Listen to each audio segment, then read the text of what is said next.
Ana Catalina Emery, Visiones y Revelaciones Completas, cuarta parte. La vida de Jesucristo y de su Madre Santísima, época sexta. Desde la conversión definitiva de la Magdalena hasta la degollación de Juan Bautista. 39.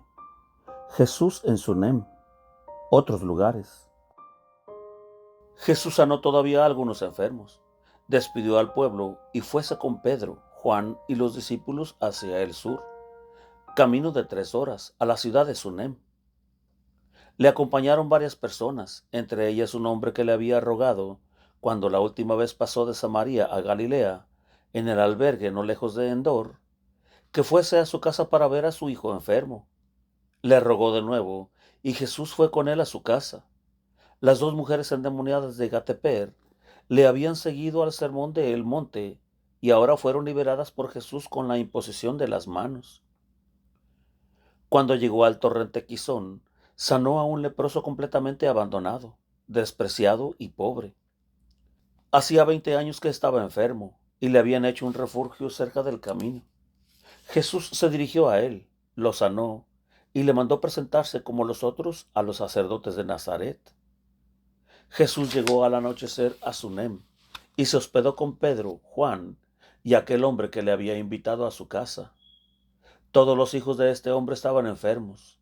Uno de 16 años, grande, era mudo y sordo. Estaba tendido en el suelo. Tenía convulsiones y se retorcía de tal modo que su cabeza tocaba hasta sus pies. No podía andar y estaba tullido. Otro era tonto y asustadizo. Y 2 hijas eran también como tontas y retraídas. Jesús sanó esa misma noche al mayor. Pedro había ido a la ciudad. Jesús fue solo a la pieza del joven, se hincó junto al lecho, rezó y se inclinó hacia el rostro del joven como si dijera algo o le soplase en el rostro. Luego lo tomó de la mano y lo levantó. El joven se irguió sobre sus pies y Jesús lo dirigió un rato, haciéndolo caminar. Después lo llevó solo a otra pieza. Untó con sus dedos saliva y polvo en los oídos y en la lengua. Y entonces el joven clamó con alegría: Yo oigo, puedo hablar. Los parientes y criados irrumpieron en la pieza, lo abrazaban llenos de contento y clamaban dando gracias. Los padres se echaron a los pies de Jesús llenos de alegría, llorando juntamente con su hijo. Por la noche habló a solas con el padre, porque pesaba sobre él una culpa que venía de sus padres. El hombre preguntó si son castigados los hombres hasta la 4ª generación. Jesús le dijo que con la penitencia y la satisfacción se podía quitar esa culpa y sus consecuencias. A la mañana siguiente sanó al otro hijo y a las 2 hijas con la imposición de las manos. Cuando sanaron estaban como fuera de sí por la maravilla, como si despertaran de un sueño. Temían siempre que se los quería matar y huían especialmente del fuego. Cuando Jesús sanó al joven, le dijo, contra su costumbre, que fuese por allí y contase lo que le había sucedido.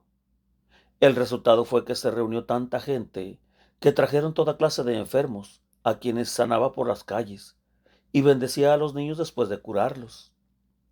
Después he visto a Jesús con Pedro y Juan andar todo el día y la noche con pasos apresurados hacia Jinim, atravesando el valle de Esdrelón. Descansaba un poco. Oí decir a Jesús mientras caminaba que el fin de Juan estaba cerca y que a él también lo perseguirían después, pero que no convenía preocuparse. Creo haber entendido que querían ir a Hebrón para consolar a los parientes de Juan e impedir algún levantamiento por causa de la muerte del Bautista. Las santas mujeres están ahora en Dotaim, es decir, María, Verónica, Susana, Magdalena, María Sofanitis. Viven en la casa de Isaacar, a quien Jesús había sanado. Estas mujeres no van a los albergues comunes. Marta, Dina, Juana Chuza, Susana de Alfeo, Ana, Cleofás, María, Juana Marcos y Maroni salen a veces para ver y promover lo que falta algo en los albergues donde deberán pasar Jesús y los discípulos.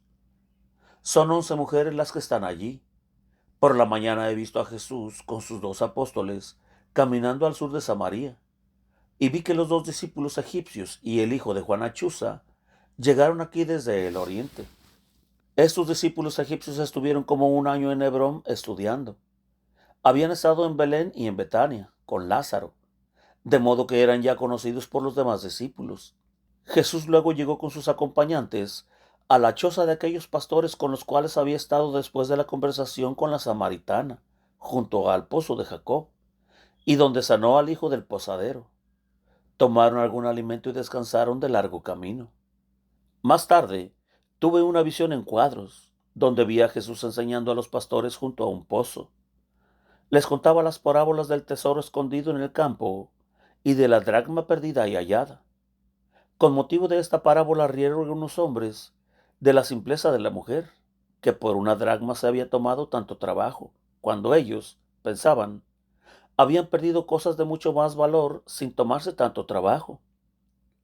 Jesús les declaró lo que significaba esa dracma y el barrer y limpiar, y se avergonzaron de haberse reído. Estos trabajadores estaban ocupados ahora en trillar el trigo quedado en los campos. Lo hacían con pesadas masas de madera que subían y bajaban, mientras otros hombres ponían el trigo debajo y lo sacaban. El aparato lo tenían instalado en una especie de cavidad en la roca y estaba cubierto con las ramas de un gran árbol. Jesús enseñó aquí a diversos grupos de hombres y luego se dirigió con algunos de ellos a su lugar en Tenat Silo. Los habitantes lo recibieron muy bien delante de la ciudad.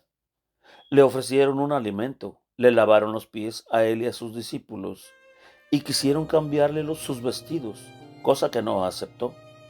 En la sinagoga enseñó con la parábola del banquete que preparó un gran rey.